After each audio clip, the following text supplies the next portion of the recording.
TikTok. Ready when you are, Chair Jaffa. Okay, we'll call the Port and Commerce Advisory Board meeting February 7th to order. And we'll start with a pledge to the flag.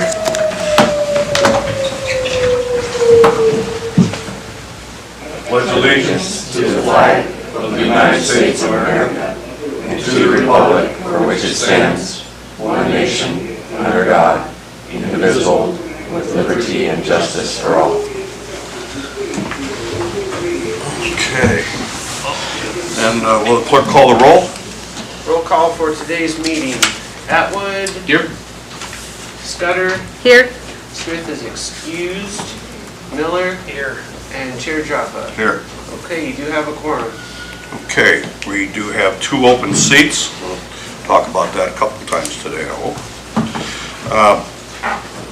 Citizen comments on any subject that is on the agenda?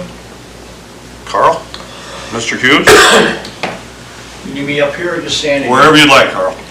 Well, I caution PACAB that, in all honesty, you guys need to stay on top of an issue. Obviously, it's very dear to me, but it's also dear to a lot of other people in this community. We have an issue in the fisheries. We've had it for a while. It was at one time an agenda item on PACAB.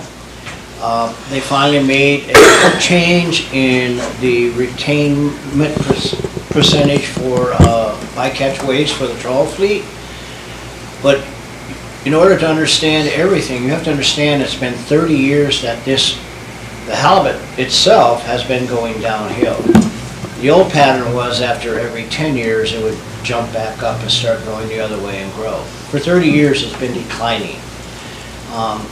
The trawl fisheries is one of the most destructive fisheries in the world. That's why it's banned in the Atlantic Ocean.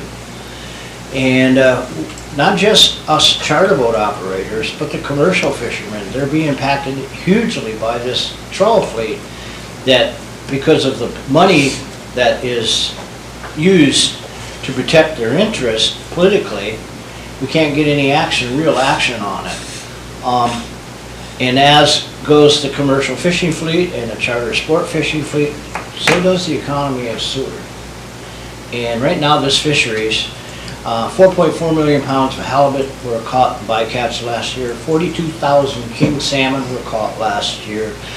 Somewhere in the neighborhood of 15 million pounds of king crab were caught, all in the trawl. And the bycatcher was thrown overboard dead. It's a destructive fishery. It needs to be outlawed. And the city of Seward really needs to stop being politically correct and get on the side of us to help us fix this problem. Extend of my speech. Thank you.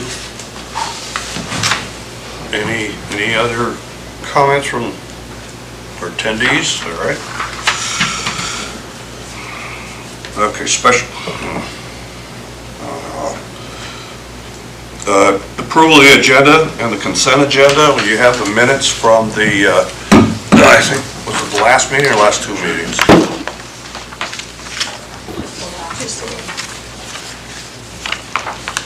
And I need a motion to approve in a second. I move to approve. Second.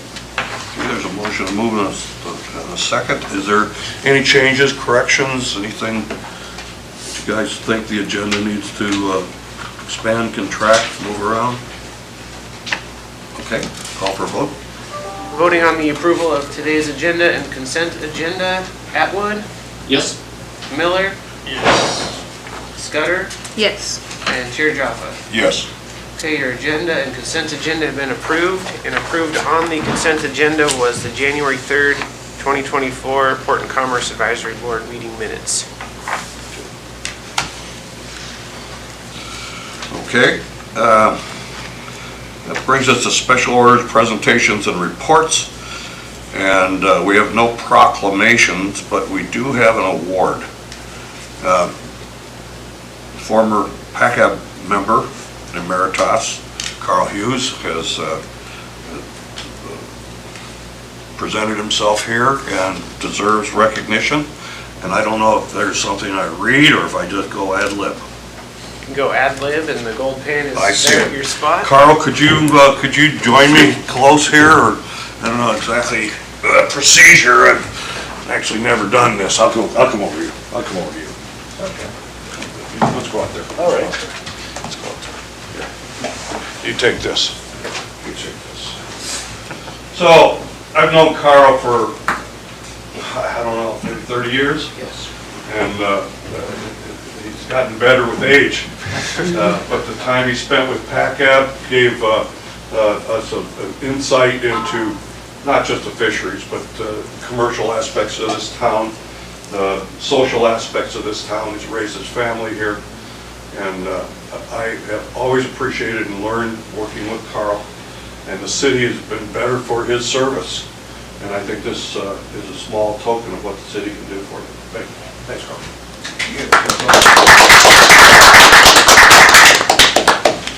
It was an honor and a privilege to serve the community of Seward for my 5 years. I tried to do the best that I thought for the city of Seward. And I joined with many of my fellow PACAB board members on certain issues to support them and try to improve the quality of life in the community of Seward. I hope the community sees that we were successful, but thank you again for this award, and thank you all for doing your due diligence for the city of Seward. Thank you, Carl. Okay. City administration report. Yeah, you guys have my report there. If you guys have any questions on that or any other issues, I'm more than happy to discuss those. Question? There's something when I was looking through this earlier, I had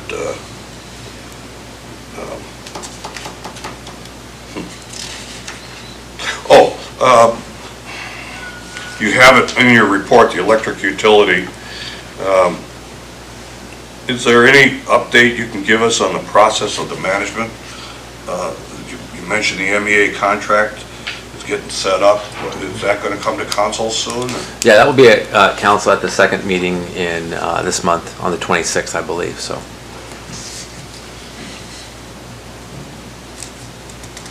Okay. Snow is disappearing, so I guess everybody is happy with that. All right, so the next report would be the Harbor Master's report. You do have Norm's written report, and if you would like to add anything to it, take questions on it. I can certainly answer any harbor questions. I can say the polar bear jump went really well. I don't think we had any injuries, and it seemed like it was a good turnout this year. We're mostly doing the winter stuff in the harbor, working on snow removal and keeping an eye on the boats and, you know, trying to keep up with the ice and all the rest of it. So, but yeah, I can answer any questions you got about the harbor if anybody's got any. Okay, I think speaking for the board, I think we're all pretty excited about the Coast Guard activity, and I really appreciate the update that you've given here with milestones. It's something that we've been all looking at for a long time. Norma's been working on this for a long time. I don't think you've even written the last chapter on that one, so we're close to it. Okay, any other questions or comments? Okay, so the next thing on the agenda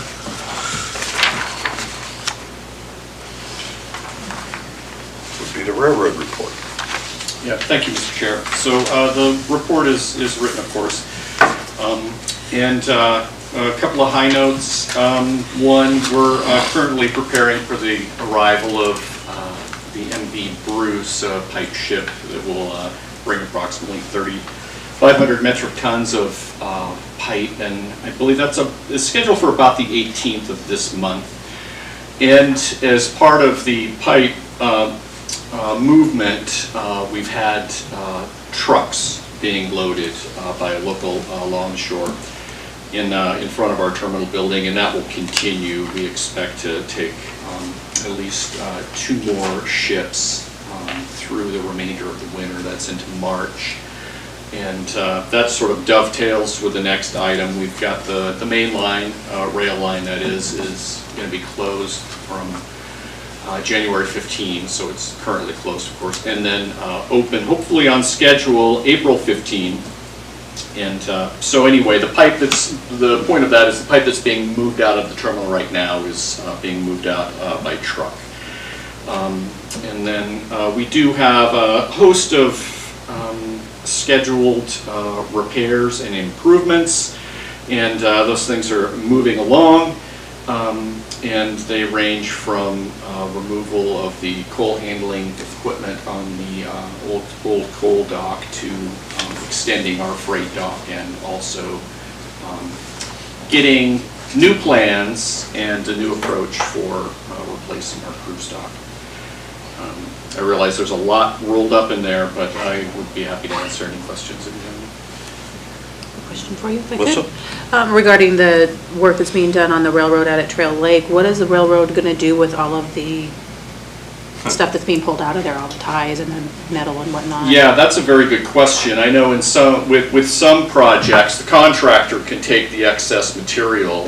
When it comes to ties, things that were purchased through federal funds, I would imagine that wouldn't apply, but the short answer is I'm not sure what's going to happen with those excess materials. I really haven't been rolled into that conversation, but I can find out. Just curious. Yeah. So I did have a question on that, and you mentioned the contractor. This is not the railroad B&B that's doing this as the contractor? The bridge work? Yes. Oh, yes, yeah, so Swalling is the company taking the lead on that. So they have the crane, Swallow's obviously a crane company, and then they provide the labor as well. I believe so. Okay. All right.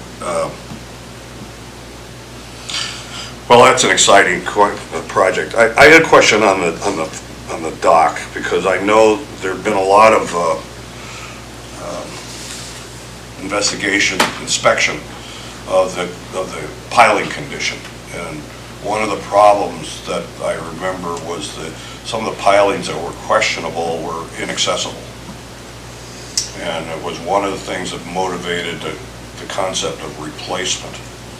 So is there if as this project is in the planning stage and the target date gets pushed out, is there a remedial project that's necessary to keep it functional?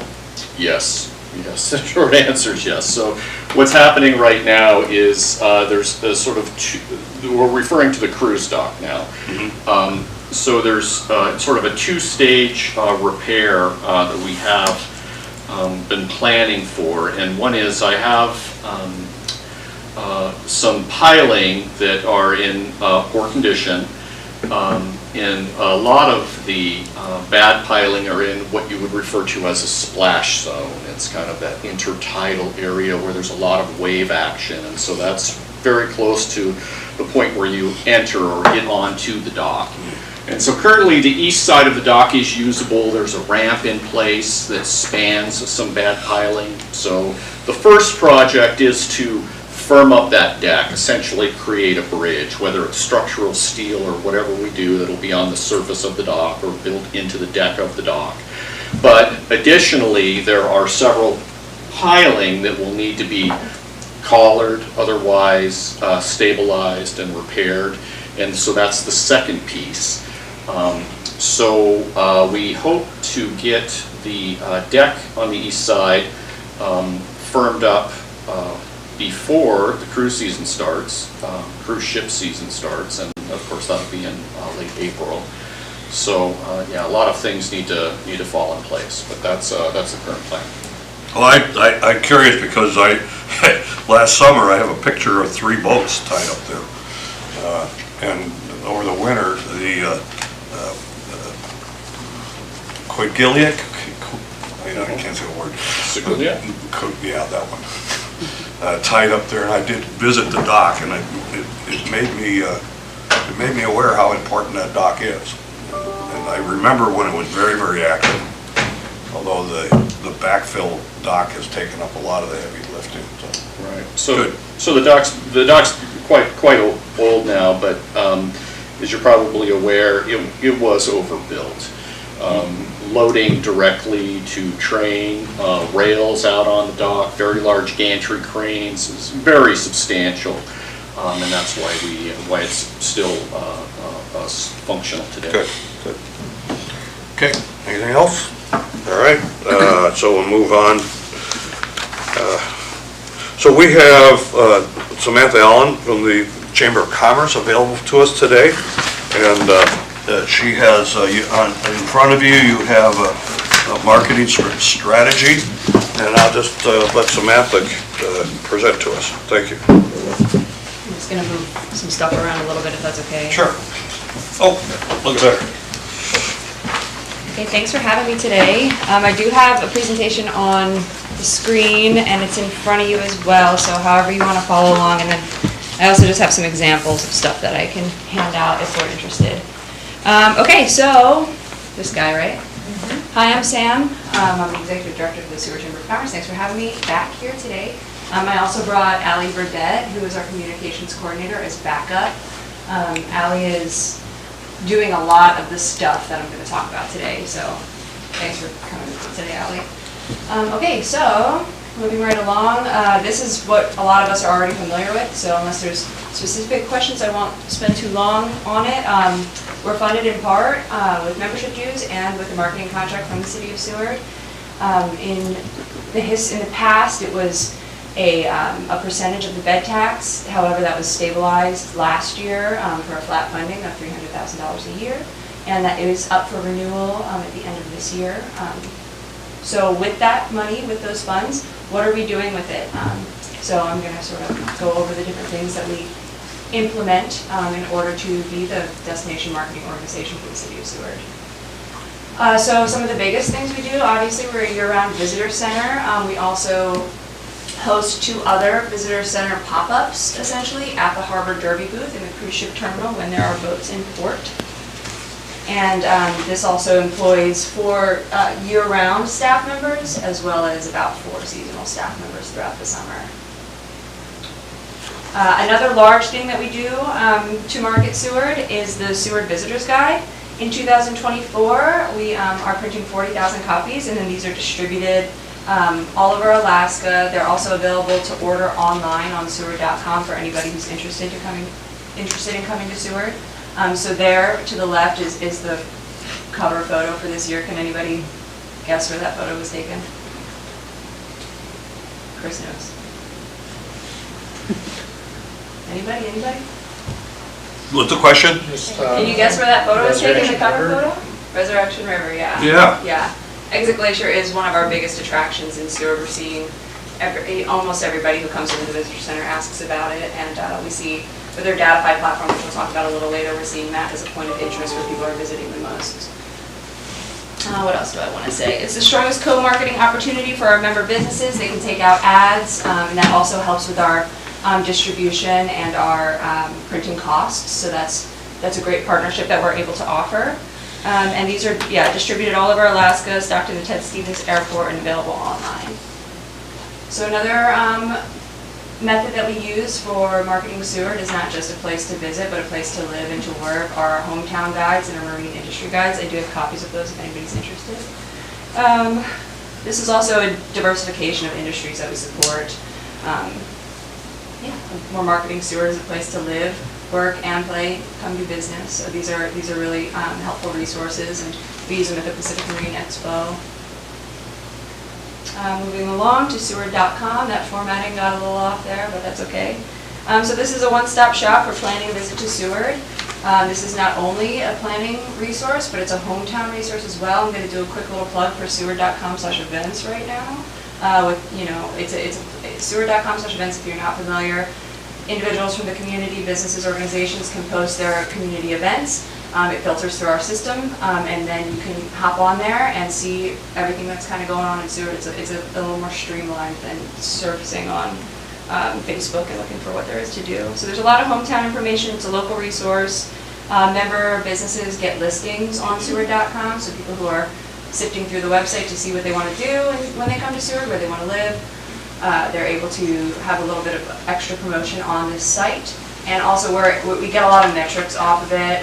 Average session, Ally can attest that 4 minutes and 38 seconds is a long time to be on a website. The average Ally is like a minute and a half, I think she found out. So we're doing really good online. It's great that we can see this data, so we can make data-driven decisions when we're marketing. Okay, that's Seward.com. Also visit Seward is our social media presence. We're sharing fun imagery to highlight Seward as a wonderful place to live, work, and play. So we have Facebook and an Instagram that we're using, and we're sort of starting to dip our toes into TikTok, which is short form video, which seems to be the like the strongest source, the strongest marketing effort now in today's day and age for highlighting a place, highlighting a destination, marketing or highlighting a destination. So we're sort of delving into that slowly but surely, and combined we're seeing over 44,000, about 44,000 interactions online, so that's wonderful. Okay, so that's a look at like our in-house marketing as Seward, but we're also outsourcing our advertising and our marketing efforts. We work closely with Alaska.org. Alaska.org is a really big resource for people who are planning their vacations, planning to come visit here. So we have a number of ads with them. We have a print ad on the Alaska map and the Alaska activity guide. Again, I have copies of these. We're seeing really high rates of distribution. They're printing over 100,000 Alaska maps annually. They're distributed at visitor centers. They're also available to purchase online. So that's great. We're seeing them stocked all over the place. The Alaska Activity Guide is distributed in over 180 locations through Alaska. And then we also, on their webpage, alaska.org, we do have a listing for our visitor center with some information about who we are, what we do, and a nice video to show people how wonderful and beautiful Seward is. So we're working with this one co-marketing operation that we work closely with. Another one is Bell's Travel Guides. We have an ad out in their map book and their state map. And again, they have high rates of distribution, lots of stocking points. They're also able to offer us information on how many interactions we're getting online. So we're seeing a lot of interactions online from those. So over the last couple of years, we have run these ads and we're finding a good ROI on them. Okay, so Datify, this is the juicy stuff. A lot of people are interested in Datify. Datify is a geolocation. Well, this is how they're tracking their data. They use geolocation. So basically, individuals who are interacting with apps, that data gets sold to Datify, and Datify is able to track where these people are going, where they're coming from, where they live, demographics, where they're visiting from, how long they're staying. They can differentiate between locals, they can differentiate between visitors from out of state. They can also differentiate if it's their first time coming here. It's pretty creepy, but we're able to leverage this data to seek insights and build advertising and marketing strategies based on what we're seeing. We're also able to like track year over year to sort of develop some of those trends you're looking for, Bruce. Yeah, so this one is creepy, but it's helpful. And we're able to share this information freely with almost anybody who's interested in it. So this is great for members who wonder where they should be putting their marketing dollars. Where are people coming from? Datify also has more to it than just these numbers. We could enter into a partnership with them. We're sort of exploring it to implement advertising through their platform based on the audiences they create. So it's really, there's room for growth with Datify. What else do? We leave Seward and we go out into the big bad world. Last year, Allie, Norm, Dwayne, Carrie Anderson from AbTech, and Tony was there too at the Pacific Marine Expo in Seattle. The Pacific Marine Expo is the largest commercial marine trade show on the West Coast, serving commercial mariners from Alaska to California. So this is a great way that we can have an in-person presence, continue to develop the relationships that we've established through this conference over the last few years. It was funny how many people we ran into and knew there, and Dwayne can probably speak pretty highly of the Pacific Marine Expo, so that's a great place, and I just really love that cute photo of Allie and Norm hanging out at the booth. ATIA, moving to the middle one, is the Alaska Tourism Industry Association. They host a conference every year, and it's the largest annual gathering of tourism professionals. We're able to network with other local DMOs across the state, learn trends. There's a lot of informational sessions, so again, building those relationships, learning about what the leaders in the tourism industry are doing so that we can stay ahead of the curve, stay with the curve. Tour operators, wholesalers, vendors, destination marketing organizations, elected officials. We learn about the latest travel industry, best practices, business skills. It's a wonderful, fun time. Last year we traveled to Fairbanks, and there's Allie with a sled dog team. We got to go on a quick little loop at Susan Butcher's dog sledding camp, so that was really cool that we get to see a very historic, meaningful place for Alaska, so that was awesome. And this year it will be in Juneau. And then finally, we have a presence at the Matsu Outdoorsman Show. We sort of shuffle around different local trade shows that we've been at. We've done the one in Anchorage, the Sportsman Show. This year we have a booth at the Matsu Outdoorsman Show, so we'll be able to talk to the wonderful Valley folks about Seward, sort of hopefully craft the narrative. One of our largest markets is in-state travelers, so we need to continue to showcase Seward and talk about it in the light in which we hope to create, as opposed to maybe ideas about what it is. So we'll be there this year, and we're also able to have member businesses come and join us and promote their businesses at this too. So it's a great co-marketing opportunity as well. We're also taking some efforts to lengthen out our tourism season. I do have a link to a really wonderful winter video, but it's about 6 minutes long, so I won't play it unless anybody's like, I need to see that video, but you can see it on Seward.com, you can see it on YouTube. This is a look at our visitor guide spread on winter and spring. We sort of updated it this year, talked about a little bit more of what you can do in the shoulder seasons. Right now we're seeing Fairbanks kind of has like the corner on the market for winter tourism, and we're hoping to bite into some of that and just get some more visitors here in Seward. And that's what I'm understanding for winter tourism, that it's a collective effort. We can't just tell people to come here in the wintertime. We need everybody to get on board and provide a place that can support winter tourism and just longer seasons in general. So that's a concerted effort we're making in the future. And that was the bulk of my marketing strategy report, but there's just two other things that I quickly wanted to mention. I've been in communication with Joe Rizzo, so Melissa, I can't wait to tell you about this, from the borough, talking about how can the borough support the tourism industry. I was on the phone with him yesterday, and he said, well, the borough's kind of at this crossroads. Do we jump in? Do we jump out? The Kenai Peninsula Borough used to have like a co-marketing operation, the KPMCC, but that got defunct a few years back, and they haven't really had like a tour, or like a peninsula-wide tourism collective marketing effort strategy, yada yada yada. So there's a couple meetings that we're looking forward to talking with them and seeing what they can do with their DMOs. I'm hoping to become almost like a contracted organization from the borough to enact some of these goals that we set out into place, but those conversations are in the works. So I look forward to seeing how we can advocate for tourism on the peninsula. So I wanted to mention that. And then the other thing I wanted to mention is that our community awards are coming up. The voting is out. If you know an individual that has made an impact in the community, please nominate them. We have a couple different categories. We have Business Person of the Year. We have Community Service Award, Service to the Community. Our recipient from 2023 is before us today, Tom Miller. And our third category is Site Improvement Award. So if you know a deserving business, person, organization that should be recognized in our community.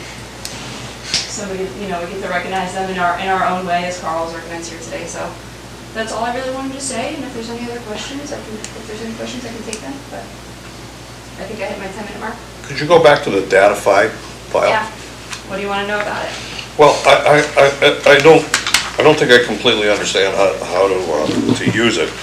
There's a list of shared trips by state, but Alaska's not in that. Oh, so I just looked at out-of-state visitors for this. There's all these different. Okay, This is so where people are coming from? This is where people are visiting from. I see. This is their home. So California right now is our largest state coming to Seward. Okay. So Datify is a platform that we've purchased. The Seward Chamber has purchased, we have a subscription to it. And we're able to set filters to see specific date ranges and other kinds of filters where they're coming from in-state, out-of-state, and sort of dial in. Jeez. It's creepy, Bruce, I know it's weird. Crazy. But it's helpful and it's interesting. You know, there's a really big push for making data-driven decisions, and this is one way that we're doing it. And it's probably not a perfect platform, but it gets a really good umbrella view of what we can expect, and then we can track year over year what we're seeing in Seward.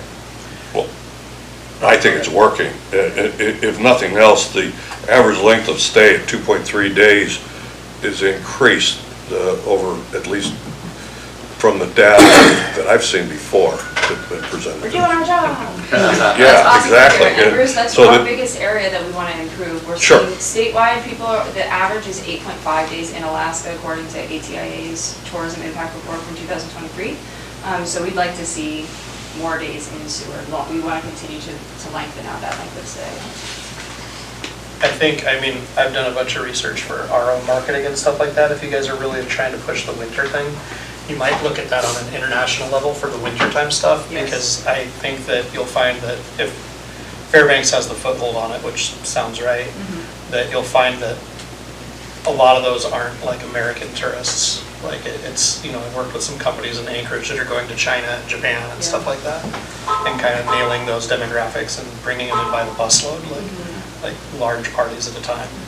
And, but yeah, just kind of looking, because I always used Google Analytics, but they kind of changed it and I haven't paid attention the last year.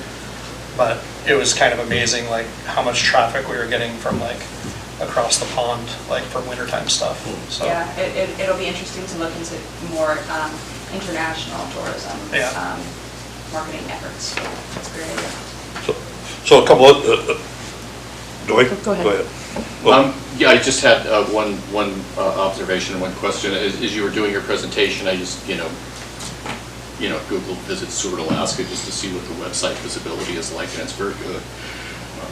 It's right up there. Yeah, following Alaska tour and travel and Airbnb, which I'm sure.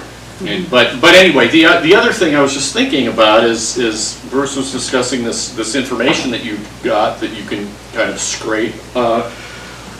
What's going on with Texas? Is there some demographic there? Is there older population? I'm just wondering in terms of the visitation. They heard everything's bigger here. Yeah. Pure jealousy is bringing people from Texas to our state.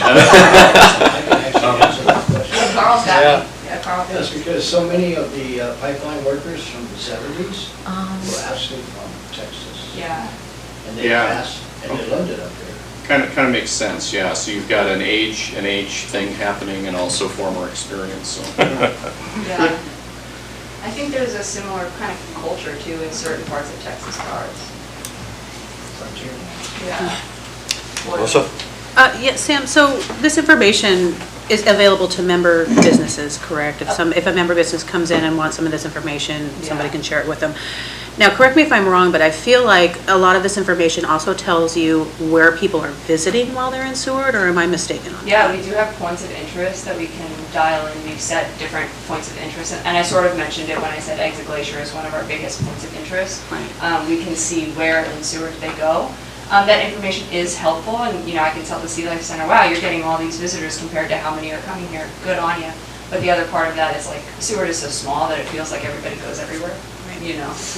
So it is helpful information in that way. Thank you. I had a couple things. Sure. I have activity in Fairbanks, so I'm there, and many times people spend the weekend on the water and have a choice between going to Seward or going to Valdez. Now, Fairbanks is 50 or 60,000 people, and I don't know how many of those people travel, but does your outreach go to Fairbanks as well?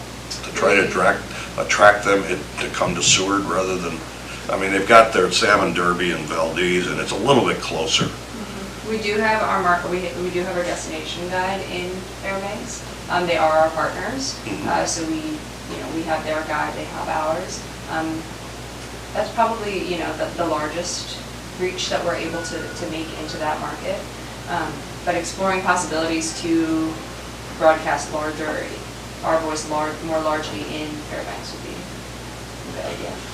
But the other thing I think that's important to probably this board is that if you attract people in the summertime, all the hotels and whatnot are open.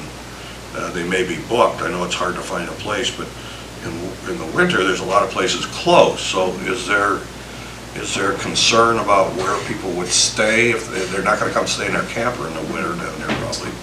Yeah, no, I've been in communication with some lodging providers recently, and they say that they're open. They have rooms. I don't think we have a capacity issue right now in the wintertime. There's plenty of places to stay between the hotels and select Airbnbs and select B&Bs. There are beds, but great question. Last year we had a winter collective meet, different member businesses that are open and operating in the wintertime, and conversations around connecting the dots for visitors were had, and it can't just be like a KBA, Kennebec Backcountry Adventures, pulling guests in without transportation to Seward, without somewhere for them to eat, without somewhere for them to stay. So it's got to be a collective effort to make this happen. It can't just be come here and then they come here and there's not a lot going on. We need everybody on board to make it happen. Which would mean we need the restaurants and the supply depots and all those things available. Yeah. So I have one more thing. I'm going to sound like a novice, but most of you probably understand this. But you mentioned TikTok. I don't do any TikTok, but I probably should. But I do get a lot of whatever they're called, beeps or whatever, on my internet whenever I'm looking of craziest places or the funnest places or the place you never imagined visiting. And I'm wondering if those are coming as a result of this interaction of all these different groups. I suppose they put it out there and they see I have a 907 and it comes to me. Are you seeing places in Alaska, the craziest places? Are they? Yeah, oh yeah, all those things, yeah. The mystery in Seward, or mysteries of Alaska, and eventually you might scroll down to the guy that was lost in one of the races, or other things. Exit Glacier shows up. Yeah. So the way that Datify works is like your geolocation is sold then to Datify, that then collects that data and sells it to us, right? So I'm sure there are inner workings in the interwebs that people can track where you live based on your interactions with apps, and then they feed you the content that they find based on, what's the word I'm looking for? Algorithms that would most attract you. But it's got to start with you putting the seed in the ground. They can see your geolocation, they can see what you're interacting with online, they know everything. Yeah, okay. Well, I think they're fun. Yeah, we're hoping to get more on TikTok and more videos and interact with the public in that way where we got to get on that bandwagon because it's leading us right. So the obvious question I got to ask is TikTok safe? Allie, you shaking his head. What is it? Sorry. If you're on any other social media app, it's just the same. No My ignorance. Okay, do we have anything else for Samantha or Ally? Thank you both for coming. Go Tom? Just really quick, I wanted to say, I really appreciate that Seward.com is so easy to get to. In the harbor, we get constant phone calls and visitors all summer asking about the businesses, and obviously we're not allowed to recommend anybody because we're part of the city, and it's people call and they're like, tell me the best charter, and I'm like, I can't, but we can just send them to Seward.com, so we do that, and that's really super helpful. We have had some winter tourists show up in the harbor, and particularly on Mondays, there's not a lot to tell them to do. The Breeze is open for lunch, and that's, but there are so many things closed, particularly on Mondays, that they come into the office and ask us what's open around here, and So yeah, I understand the whole cooperative effort thing. It really, like improving the winter tourism could really, yeah. It's important. We need everybody on board to make Yeah. it happen. And then I think also being transparent with our visitation, as those numbers go up, businesses will see that and they'll want to Yeah. be able to taste some of that. Yeah, One part- and to answer Go your ahead, Tom. question, Bruce, like, I know, stuff from my own business, but we have stayed open every winter with our lodging for like the last 6 or 7 years. I bought it 9 years ago. And with the exception of this year, because we had to shut down for like an engineering like rebuild, but like, there is a glut of like lodging in the wintertime. Like, Oh. places that are usually $300-400 are, I've got a cabin, I've got 2 cabins that I rent out for about $350 a night in the summer, booked all summer long. In the winter, I rent that same cabin out for $150 a night, and it's booked on weekends, maybe, if I'm lucky. So, and I know that from like other lodging people too, that there's that's our room to grow. A lot of us can't grow in the summer. Like, I don't even market my fishing anymore because I'm booked up by the end of February, But all this other stuff, our shoulders and our off-season is kind of the only room that a lot of us have to grow, really. So it's, but the lodging is absolutely not a problem. Okay, Seward well, water. I think most of us want to see wintertime business. Yeah, So they we can don't lead to become a everything. Skagway or something. Okay, well, thank you, Samantha and Ally. I will hope to hear more from you in the future. Just call me anytime. Okay,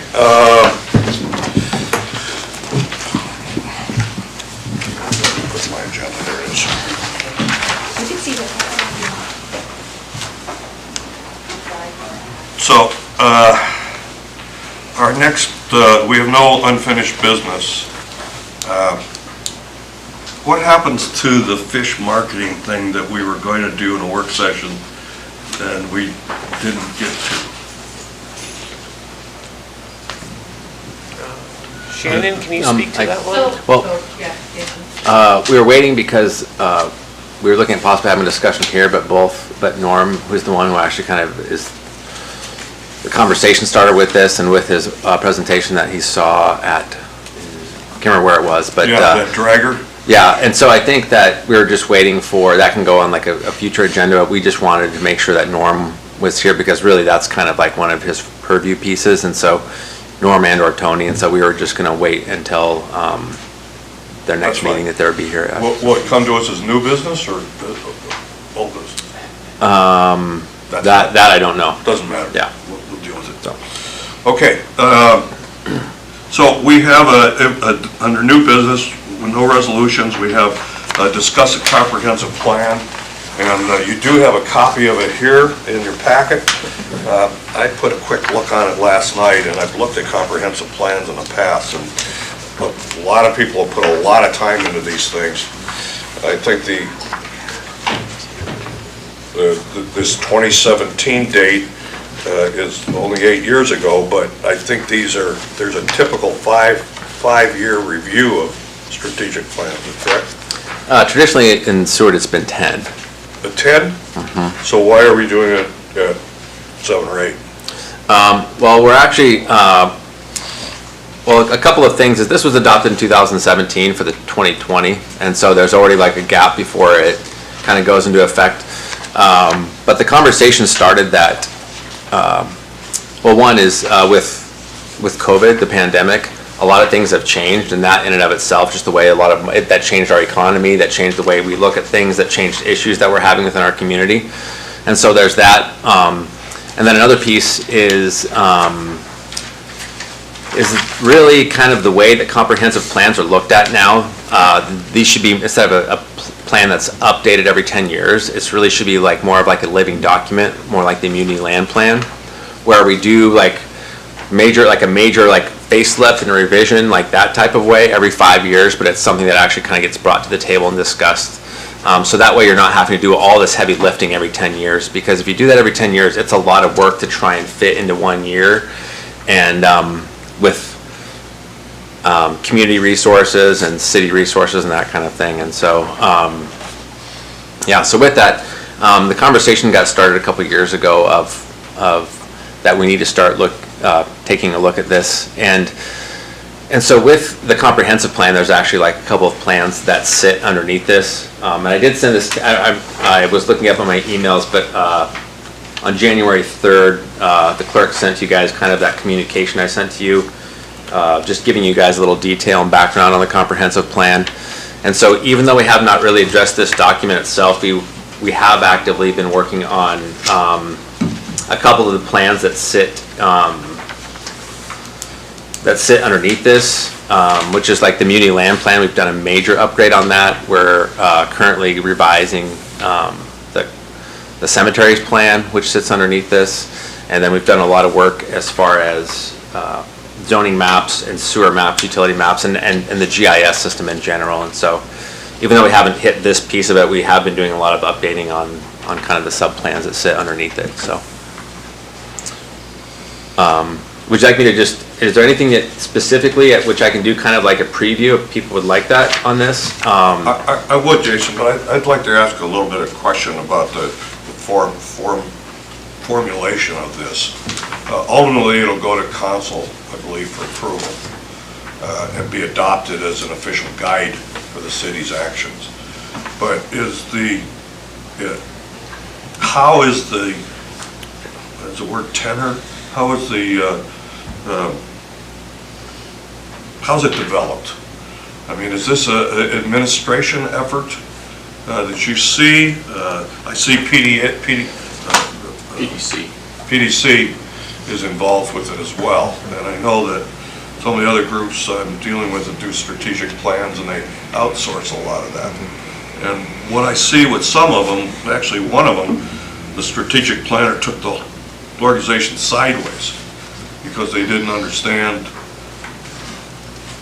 the tenor. So where does it start? Who establishes and where you want to go with that? I want to follow somebody. Yeah, so this is, council technically owns this document, but it is a community document. And if you look at like what happened last time with this is PDC came in and there was a lot of like community input that was done on this. Because basically, like I said in kind of my description, this is kind of like the whole heart and soul of our beliefs as a community. Like what are our values? What do we feel is important?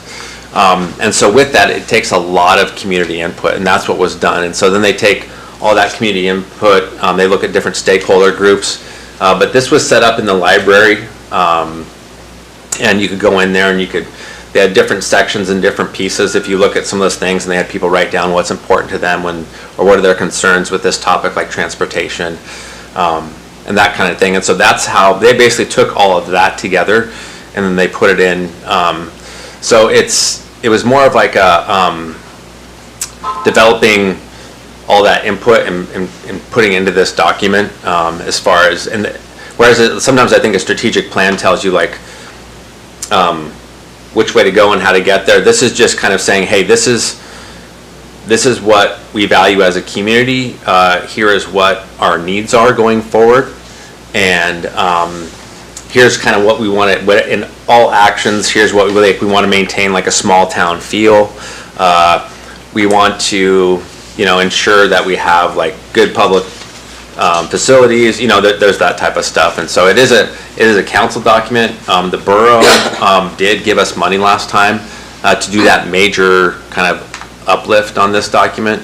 But it is something that's very much, I guess it's a community document, even though that council's the one who kind of has the control of it. But in code, it says that planning and zoning has to have one public hearing on it annually. So I can speak to that just a little bit. I worked on this document when I was in a community development department, and a lot of what was done was led by planning and zoning. So commissioners did a lot of work, and there were a series of community meetings, and people would citizens would come in and provide their comments. So it really is a document by committee. So and that's and we're not entirely inventing the wheel, because there was a comprehensive plan prior to this one, and one prior to that one as well. Well, as I understand it, you go through and certainly update things that are changed or goals that are newly identified, so that makes sense. Yes, thank you. That was kind of what leading up to the question I have. When I read this document, I feel like a lot of the stuff that's talked about here has been done. So this is the previous comprehensive plan, or the one that's in place currently. So is city council and administration looking to update this to bring us out another 10 years? So we're taking this document, checking off, okay, we did this, did this. These are still our values, these are still our goals, this is still what we want. Now we need to do these additional steps. Is that what this is about? Yeah, that's really, that is what it's about, and that's why, because technically, if we'd be waiting until like at least 2028, if we're going by the 10-year schedule, which if you can see, like as you said, so much of what we wanted to accomplish or whatever has been accomplished, or else sometimes like it's irrelevant now. For example is like support, there's a thing in there that says support Department of Corrections in the Spring Creek expansion. Like that is not going to happen anymore, and it never will happen. And so that's why we kind of are revisiting it, and it's something that we need to start updating more regularly, so it is like a living document. So yeah. Are there some soft spots? I mean, you some things here that really need particular attention. I mean, utilities or infrastructure. And I think that's why the community input is so important, so that we can have the community come in and say, like, these are where we feel like the soft spots are. I mean, I could probably guess like what some of those are, but really like the citizens of Seward need to come in and say, like, these are what our concerns are. This is where our needs of, like, whether it's transportation or energy or public facilities, what do we see as the hurdles for economic growth in the future, those types of things. I think it's true. I think the other thing that you mentioned is we've knocked down some things that were in the past. We need to have a vision about where we're going to go. And that can come from brainstorming. Yep. You know, every crazy idea may have a seed of truth in it. So. Yeah, and I just wanted to have say a few little things. Is that one, planning and zoning, I believe next month. I just heard it on their meeting last night that they are going to be scheduling that public hearing to basically start kind of that revision and that first round of like getting it just up to date, like moving those things off that we've already accomplished and having discussions around that. And then I talked to Councilmember Barnwell, called me the other day, and he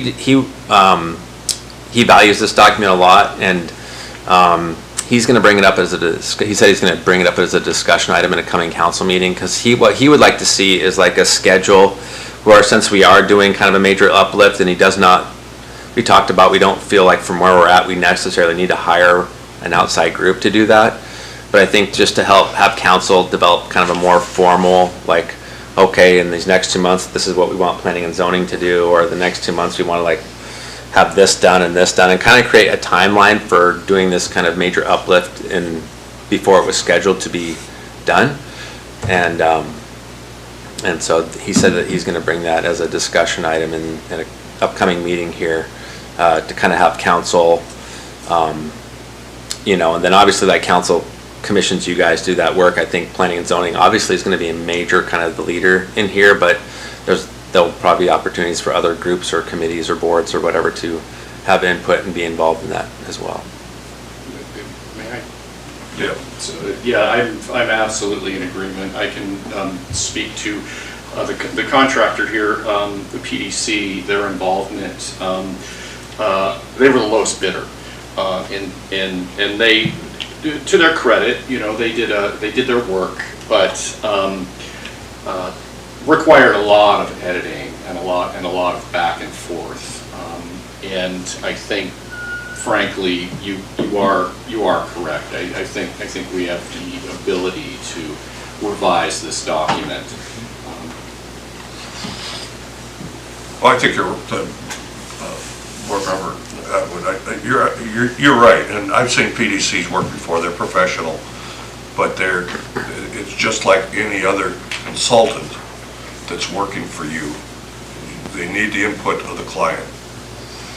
And public meetings are certainly a way to, get some input. It comes sometimes from all over the place, but that's okay. Scheduling, planning, that's where it all starts, really. Lay out here's our starting point. We hope to get to here, and you can always adjust it along the way, but if Councilmember Barnwell is going to bring it to council and P&Z has it in front of them, I think this board should keep abreast of what's going on. And I would hope that administration will bring us updates, and if there was any reason for us to solicit public comment here, I don't see it. I would far prefer to see PACAB. We have not had a joint meeting with P&Z for a number of years. We've tried. Schedules didn't work, but certainly this could be a topic that we could, talk together, because we all care about the city of Seward. Yep, agreed. Okay. Jason, is there something particularly in here that is appealing, exciting, or scary? I do think that I think it's exciting. Well, one is I just think it's going to be good for us to revise this document, and I think too that probably once we get this revised, we'll be digging into the strategic plan, and that one I believe has not been revised since, it's something maybe like '89. And so I think it's good I feel like as a city we're getting to a place where we're revising the Muni Land Plan, or we're revising some of these plans, we're making them like living, working documents, and we're addressing them regularly, and they're actually, it's not just stacks of paper that we kind of refer to, but they're actually important, and we use them, and so I feel like I'm excited to get this up to just revised a little bit, and then we can basically say, okay, the community has talked about what our values are, what our concerns are, where we want to go, and some things that we need to do, and then our strategic plan is actually kind of this other separate document that carries that out. Right. And so I think it's good when we have community input that ultimately translates to what we do in the city through those two plans. And so I think it's just good, because a lot of times we make decisions and people are like, why are we making that? And those are kind of as a city, those are some of the hardest battles, is when we have not communicated well, or maybe there's not been consensus, or it's just people are kind of out of the loop as to where we're going and why we're doing what we're doing. And so I do think going through the process of developing these plans will help us kind of get to where we want to go more quickly and kind of in a more efficient manner. So. Okay. Well, essentially we have this presented to us, and I think everybody has the opportunity to look through it, make comments. It's easy to make comments. I think we all know by paragraph. Land use 1.3.2. You had a comment, you would just go. I just mentioned that as a for instance, but again, I apologize for being ignorant, but some of these things come to me as docs things that you're supposed to go on the international web and put all your stuff on the satellite, but paper, PDFs, and I could work with. So I don't think this is going to be available for editing online, correct? Correct, and I think what I foresee happening is kind of in this feedback process, is they'll be taking this by section, but and really at the beginning of what did we want to get done, I turned my kind of read through on a document like this. I sent that over to Courtney, and there was a lot of X's on it just because we have done a lot, and so we need to basically take what we've done, what it said on that last one that we've done, move that off, and then create that new list and start creating a list. Okay, so what have we done since we last addressed this? and then what do we want to do? And so I think those are going to be kind of the first steps in going through that. And I would invite you guys as PACAB to make sure you read through this and making sure that you guys do have kind of prepare input, and especially as you see, like, I don't really feel like a lot of our heart and soul has changed, but I think what we want to do and where we need to go in addressing issues, that's something where you guys do have a lot of input. And so I just encourage you guys to kind of just become more familiar with it and read through it. And also too, this technically is a guiding document for all boards and commissions in the city. And you know, that I would say that HP can also look at this too as well, because it does have a historic preservation piece to it. And so, so I think this is really all of our guiding documents. That's why it's important that I think everyone, at least on boards and commissions, reads through it and gives input when solicited. So. Can I ask a question? Yeah. Thank you. So, as far as reading through this and giving input, this is available on the city's website, so Correct. anybody can look at this. Yep. And if somebody does have input or comments they want to make, do they email? Who do they email? Who do they send those comments to? So it's on the community development website, and if you go into it's got a plans page there, and so you can go ahead and pick those up there. But what I would do is I would send those to Courtney Bringhurst, the city planner at this point.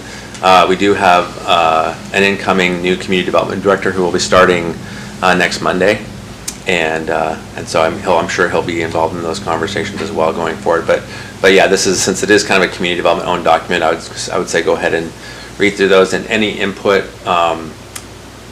they can either be sent to Courtney or I'm sure even if it's easier to send it to the city clerk, and the city clerk can always forward those on as well.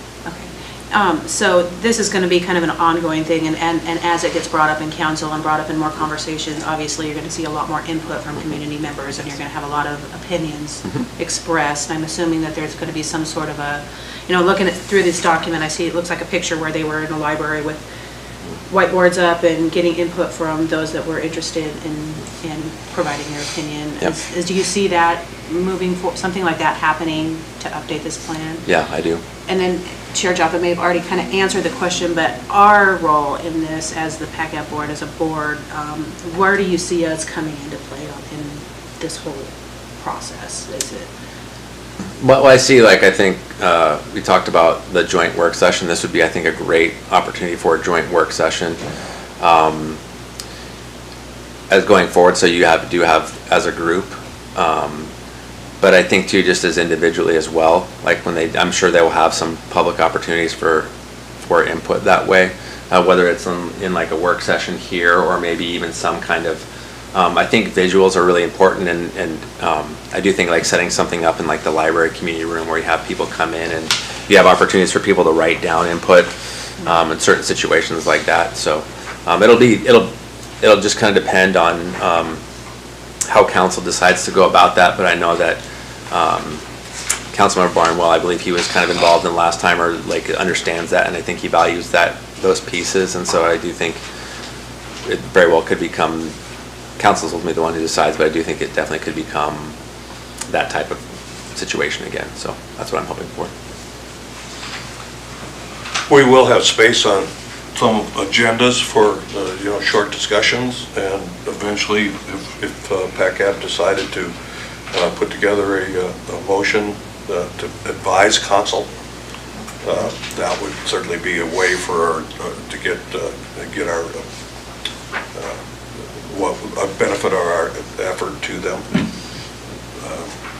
I'd like to certainly encourage the board to do that, but I encourage individuals to do it separate. It can be that way. But it's a great document, and actually, if you read the introduction on page 20, it covers a lot of what Jason had suggested the goals were. And, I think it's really exciting, and particularly with the new face of our administration and where we can go with the city, I think a document like this is great. It's like a shield you hold up in front of you. Okay. Anything else? Was that up the whole time?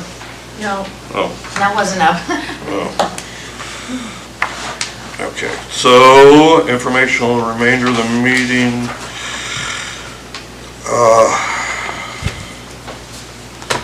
Sewer treatment options. Am I on the right page here? Reminder of meeting, sorry, work session meeting, February 21st would be the sewer treatment option and sidewalk. Hopefully Doug can attend at that. And then our next regular meeting would be March 6th. I think in the packet, in the package you have a heat loop, a couple reports from them. The heat loop committee is active, and Jason has participated in many meetings already. With Department of Energy has been here in town, it continues to monitor the water, the temperature, with good results, favorable results, I think.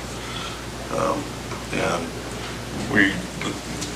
the heat loop group meets by Zoom, and those meetings are available for anybody to attend and observe or participate. And we are encouraging the city to continue to look at grants. I don't know if that got to you, but yes, the heat loop group does encourage that application of that opportunity. Okay, so citizen comments. Carl. Actually, I have a question. Yes, sir. Who do I contact to get the Zoom connection for that? Heat loop ad hoc? Our meetings are all publicly posted through the city. Yeah, I can send you that Zoom link, Carl. Pardon? I can send you the Zoom link. Thank you. And it goes all the way to New Zealand right now. Okay, so if there are no other citizen comments, so the board and administration,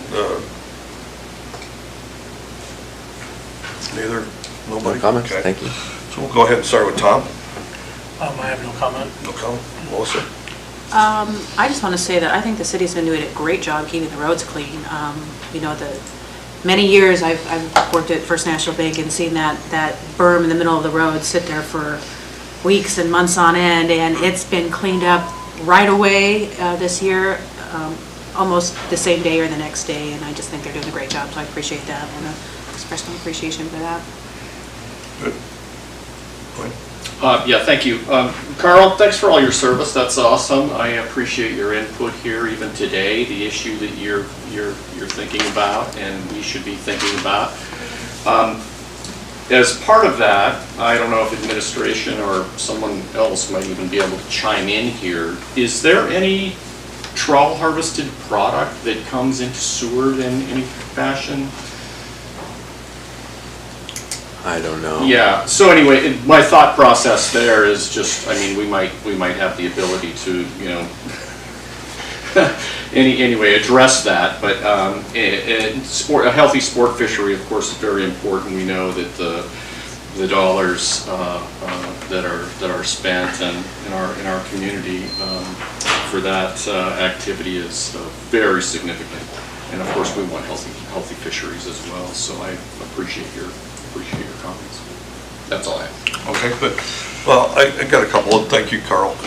Obviously, you know my feelings. We've shared the podium here for a long time, and you know, I think we've made some good efforts, good contributions.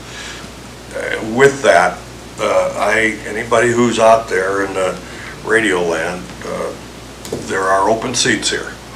And I do hear from people that say, boy, I'd like to serve on the city board. Well, this is really an opportunity for those who live close. This is the only board that you can be on that you don't have to live within the city limits. We have a different function than planning and zoning or a heritage board, historical board, or the council, but this is a place for public service, and if you want to help your community, the best time to do it is now. So there are two seats. Jason. Quick, Harbor Master Regis is watching this meeting right now, and so he just texted me and he said that he does not believe that there are any trawl, not that he's aware of, that there are any trawl products that are processed here, so.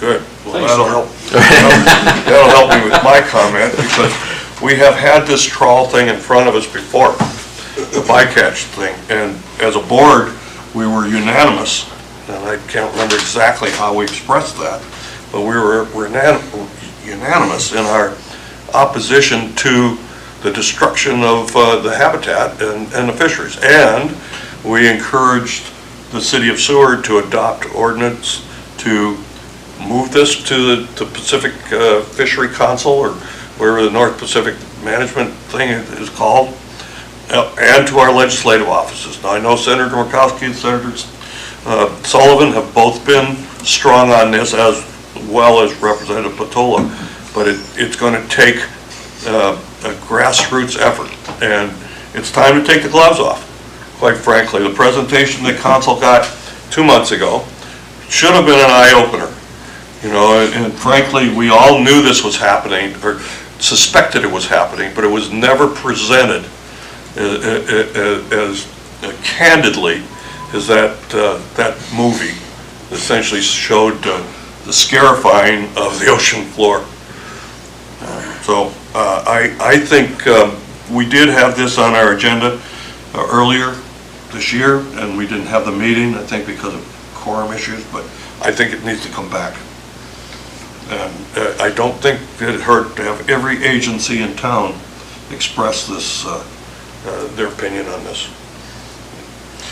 And it makes it easier, as Norm says, we don't have a dog in the hunt as far as we're not cutting our own throat. But even if we were, it's still a position that you can continue down this path and sacrifice the future. That's really what's going to happen. I don't know if you have the number, or if the number's ever been come up with, but I've obviously had this conversation before about like trawling and all that stuff, but I'd be really curious if there's a number out there that I just haven't seen about how much tax revenue comes in through Seward via a pound of halibut versus a commercial caught pound of halibut versus, you know, the trawlers going after pollock. And, you know, because a pound of sport caught halibut in Seward is like gone through hotel tax dollars, restaurant tax dollars, like all of that. So how much like economic value there is directly gained and lost through these things. And, you know, like, cause that's the argument. A lot of people don't see the scarification of the ocean as, you know, they think it's replaceable and like happens fast. And, but those people tend to see dollar signs a little bit clearer, so. That data is available. We have seen it. It's not, it's startling. Yeah. Destruction of the whole biomass. Yeah. And you're absolutely right about the way the fisheries works and the commercial interests. It definitely is in coastal communities along the Alaska coast, all of us. It's the commercial fishing, the high seas commercial fishing versus the sport type fishing, or even local commercial fishing. We're not getting any of that commercial fishing, and it's destroying it for us. So beyond that, I appreciate everybody coming. Really, we missed Vice Chair Smith today, but that the rest of you were able to come and participate, and we're looking towards spring again. So if there's nothing else, I'll take a motion to adjourn. I'd make a motion to adjourn. Okay. All opposed? None? Okay, we're adjourned.